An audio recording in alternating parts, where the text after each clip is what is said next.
Assalamualaikum everyone, welcome back to this channel. This is me Arya Wahid and you are on the channel of Medicare. So I hope that all of you one are fine. So now I came with another very beautiful lecture, and this is about the thin layer chromatography.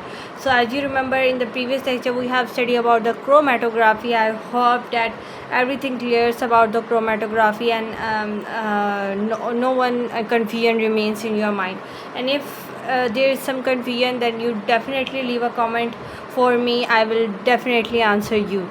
So before starting our lecture, please recite it Bismillah Rahmanir Rahim Rabbi Zidni Ilma. So after that, as you know that it's my habit to repeat the previous lecture and then to start the new one. So as you know, in the previous lecture, previous two lectures, we have started the pharmaceutical analysis, in which we have studied what it is, what is the importance of it, and what are the types of pharmaceutical analysis. And I hope that these things remains in your mind, and their concept is in your mind. Then the second lecture was about the chromatography, so we revised the chromatography. First of all, we have defined the chromatography. It comes from the Greek word chroma mean color and graphy mean to write. Okay, and the definition of chromatography is like it is an analytical technique which is used to separate something, which is used to identify the components of a mixture. And then we have studied the principle of it. So its principle is based on the affinity of your analyte with your mobile phase or with your stationary phase, and whatever it can goes with. Then we have studied in the chromatography that it has two phases, mobile phase and the stationary phase. You have seen the detail of it, that the mobile phase is someone which can move, it flows over the stationary phase, while we have studied about the stationary phase is that it remains static, it remains fixed in a place, and over the stationary phase the mobile phase runs. Stationary phase can be a liquid, can be a gas or solid, while the mobile phase is can be liquid, can be gas, and can be a compressed gas. Okay, so after that we have study about the chromatography is the examples of some things that can undergo the chromatography, like the separation of amino acid, the protein detection, and some active ingredient separation or identification. Then we have seen the diagram of chromatography. I hope that it remains in your mind. And then after that we have seen the classification of chromatography, which is based upon the mechanism of action, and the next difference is on, yes, very good, you have learned it, is on the nature of your mobile phase. Okay, so we have classified, the first classification is on the base of mechanism of action. The partition chromatography was the first type. Am I right? Yes, very good. Okay, so in the partition chromatography, can you remember what are the major points that I have said to you that you have to keep them in mind? Yes, very good. So the major points that you have to revise about the partition chromatography is that what the nature of mobile phase, what is the nature of stationary phase, and what is the nature of sample in it. So in the partition chromatography we have liquid mobile phase, we have liquid sample, but the stationary phase is the solid one. And we have mechanism of action is that it based upon the partition. Okay, so the particle separates out on the base of their affinity and their solubility. So after that we have studied some kind of examples of it. We have seen the diagram, as you remember. So we have studied that the stationary phase is the liquid one, and we have to coat it with something over the stationary phase so that it remain intact with some inert material. Okay, so after that we have discussed the advantages and limitation of it. We have make a column, coat it sorry for that. Next thing is the absorption chromatography. In the absorption we have seen that our stationary phase is the solid one, but our mobile phase can be gas or a liquid. We have studied the diagram of it. And in the absorption chromatography, the mechanism of action is that our analyte absorb on the surface of the stationary phase or the mobile phase. Next one is our ion exchange chromatography, in which different ions exchange with each other. It depends upon their strength of their ionic bond, and then they separates out. And next is the molecular exclusion chromatography, in which we have a porous material through which the small molecules can pass, but the large one is excluded out. So it separates the material on the basis of their shape or size. Next type is the gel electrophoresis, in which we use a gel matrix and we apply the electric field to separate the substances on the basis of their size, shape, and their charge. In the gel electrophoresis, we have the wells. In them, wells are the depth in which we add the sample, and then we flows the mobile phase over it, and then we check the amount which excluded out or not. So this was all the types which are on the base of their mechanism of action. The next is the types on the base of their mobile phase, like the liquid phase, liquid chromatography, in which we have the liquid mobile phase and the liquid sample, but the stationary phase is solid one. And the next thing is gas chromatography, in which we have the gas mobile phase and we have the volatile sample, but our stationary phase can be solid or liquid. Next one is the paper chromatography, in which our paper, which is a solid material, is the stationary phase, while our sample and our mobile phase is in the form of liquid. And the next one and the last one was about paper chromatography, thin layer chromatography, in which our stationary phase is a thin layer plate which is coated by a thin layer of some coating material, and mobile phase and the sample are in the form of the liquid one. So this was the revision of the previous lecture. I hope that you have revised everything with me, and I hope that all the concepts are clear in your mind. Yes, the one thing I forget is the affinity chromatography, which is a type which is based on their mechanism of action, which is based upon the affinity of an halide to bind with the stationary phase or the mobile phase.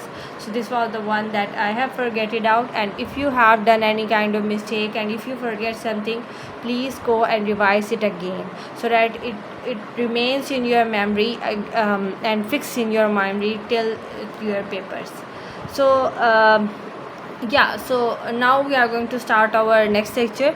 Sorry, our revision of the previous lecture is extended so much because the previous topic was very large enough. Sorry for that, but now we are starting the new topic.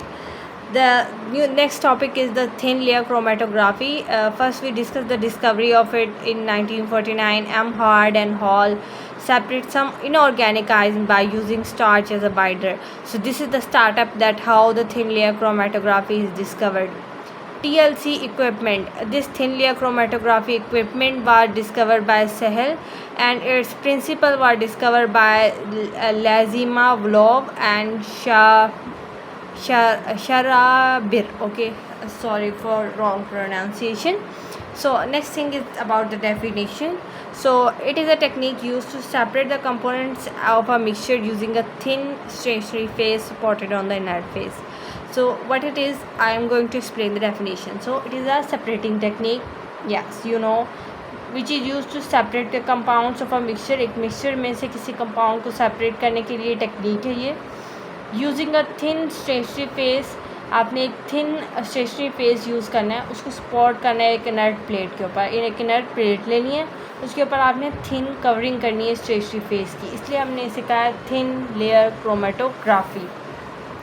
What's the principle of, so it's separation is based on upon the competition between the absorption of solute on the solid surface and its dispersion of solvent needed to exclude out.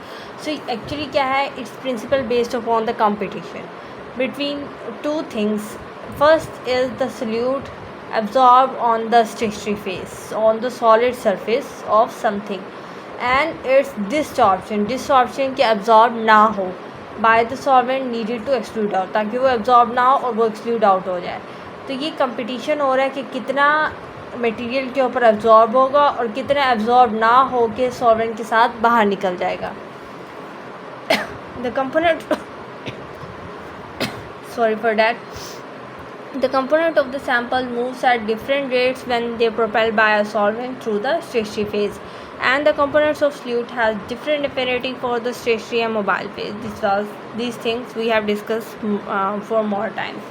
Just the meaning of this is we use different components of the sample. The sample is not containing only one component, and different components have different rates and they are propelled by solvent differently, so that's why we have to separate a one component. Stationary phase or any spotting medium is the solid inert material made up of glass and plastic, and it is the thin layer coated over it of any absorbent material like silica gel or alumina. So I have explained that our stationary phase is the inert material, but over that inert material we coat with a layer, and the layer could be silica gel or alumina. So the next thing is about our mobile phase, a solvent or the solvent mixture. How to make a mobile phase? So it not only contain only a one solvent, it is a mixture of the solvents that can move through the stationary phase through the capillary action. Then we have the retention factor, which is called as RF. So it is the ratio that qualify the movement of a compound relative to the solvent front. कि एक solvent front के साथ इसी के relative में components की movement क्या है, इसकी ratio retention factor है, इसकी definition है. The formula of retention factor is that the distance covered by a sample over the distance traveled by the solvent front. अब इस diagram से इस चीज़ को समझें. So this is the paper, this is the baseline, and from this baseline the solvent front travel to this line. So it travels the distance of 10 centimeter. While these two, A and B, these two are the samples. The A sample travel from this point to this point. It covers the distance of 4 centimeter, while the B component travel from this point to this point, and it covers the distance of 6 centimeter. So RF for the sample A would be this 4 centimeter travel and this 10 centimeter travel. We divide them and the answer is this. And remember, no unit will came because it is a ratio. The centimeter cuts off and no unit will came. So it means RF has no unit. So RF for the sample B would be this distance 6 centimeter over this 10 centimeter. Answer will be this. And always remember, no matter how much the components are, when you add the answer of RF value in, then always the answer will be 1. So if you have 3 components, when you add the RF of them, answer will be 1. Always this happens, so keep this point in your mind. Okay, so in the next page I have again explained this point that RF for the total of all the components A, B, C, D, how much components you have, its answer will always be a 1. Procedure for TLIC. So now I have explained all the steps how you perform experiment on your TLC. First of all, please keep in your mind that this heading which is written with the red color is the main heading, while the headings which are written with the blue color are their subheadings. Okay, so the first step is to prepare a thin layer on the plate. Okay, अपनी plate के ऊपर एक thin layer हमने बनानी है. तो कैसे बनाएंगे? सबसे पहले आप select करेंगे प्लेट को, फिर उसके ऊपर thin layer करेंगे. How you select your plate? Choose any inert substance which can be made of glass and which can be made of plastic, and you will select your plate. Next, you have to choose any absorbent whose layer is coated over the plate. It can be silica gel or alumina. Then we have to apply the absorbent. We have to apply a thin layer over the plate. A thin layer of absorbent is applied over the inert substance or the inert plate. The suspension or slurry of absorbent is applied over the inert substance. हमने उस absorbent की silica gel और अलुमिना की suspension और एक slurry बनानी है. कैसे बनानी है वो मैं आगे आपको बताती हूँ. To make the slurry, you have to dissolve the silica gel into the water, and we have to make a thick paste. You can do the coating of thick paste, or you can convert it into the powder form, and then you can make it. Methods to apply the absorbent over the stationary phase. अब किस तरह से absorbent को आपने stationary phase पे apply करना है, plate के ऊपर कोट करना है, उसके मेथड्स ये दिए हुए हैं. सबसे पहला है pouring मेथड कि आप जस्ट क्या करें कि उस प्लेट के ऊपर स्लरी की एक मेजर्ड अमाउंट को पोर कर दें। ठीक है, ये पहला मेथड है। दूसरा मेथड है डिप करना। आप प्लेट को उस एब्जॉर्बेंट या कोटिंग मटेरियल में डिप कर दें। तीसरा है स्प्रे कर दें। स्प्रे और स्प्रेडिंग, इन दोनों का मकसद है कि उसे यूनिफॉर्मली पूरे यूनिफॉर्मली डिस्ट्रीब्यूट कर दें, डिस्टर्ब कर दें, तो वो चीज़ आ जाती है। नेक्स्ट है drying of the absorbent layer. अब हमने उस एब्जॉर्बेंट को पोर किया या डिप किया या स्प्रे किया या स्प्रेड किया, मोस्टली पोरिंग मेथड यूज़ होता है। अब उसके बाद हमने उसे करना है dry. Now how we dry it? So we dry it for the 30 minutes at 110 degree centigrade in your hot air oven. And why we are drying it? What is the reason behind it? So we are drying it to activate the absorbent. Absorbent इस तरह से activate होता है and to expose the active site of the our stationary phase. ठीक है, so this is the major purpose of drying, that our stationary phase and their active side should be exposed so that the solute can easily absorb on its surface or the mobile phase can easily interact with it. Next